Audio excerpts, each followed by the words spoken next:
On today's episode, we're going to get a little bit more personal with the question. Instead of focusing on the business as a whole, I'm going to talk about my own weaknesses based on the question. Because here's the question. It says, what are your weaknesses and how do you turn them into strengths?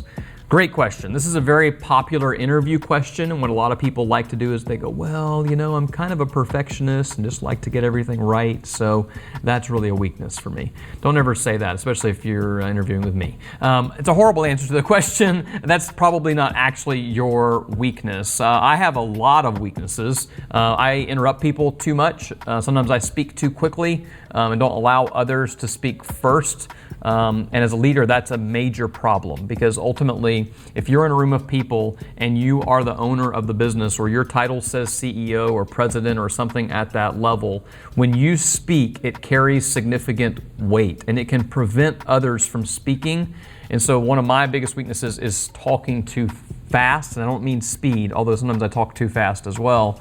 I mean injecting my idea before I let everyone else have an opportunity to bring theirs to the surface. As a leader, I think it's really important to let other people speak first, especially if you're trying to gain knowledge from the entire room, because despite what you may think, you're not the smartest person in the room. It's the combination of all those people together in your team that creates great power. The second part of this question is interesting. It's how do you turn them into strengths?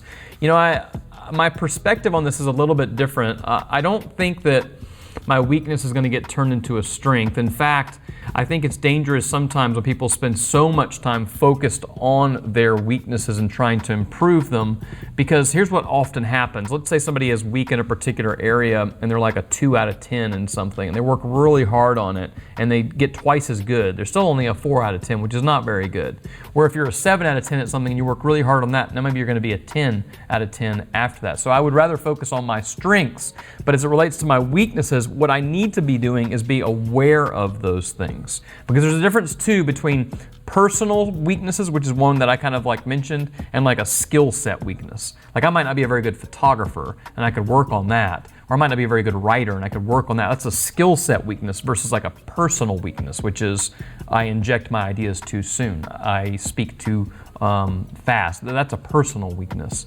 And so I think as it relates to that, something like Emotional Intelligence 2.0, which I've mentioned on previous videos, that's a great book which can help with that, because it helps you learn self-awareness, which is like that's who and how I am. And there's a gift in the fact that I'm able to respond to things very quickly, but it can also be a weakness in the wrong environment. And so being aware of that and then understanding when and how to manage that in yourself is the biggest issue. It doesn't mean that I have to stifle my ideas. It just means that sometimes I need to take a deep breath and give somebody else the opportunity to speak first. I'd love to hear what your actual weaknesses are and how you have adjusted to those, become aware of them, and manage them in different relationships. Leave those ideas in the comments today. Love to hear them and love to hear about how this helps you grow your business.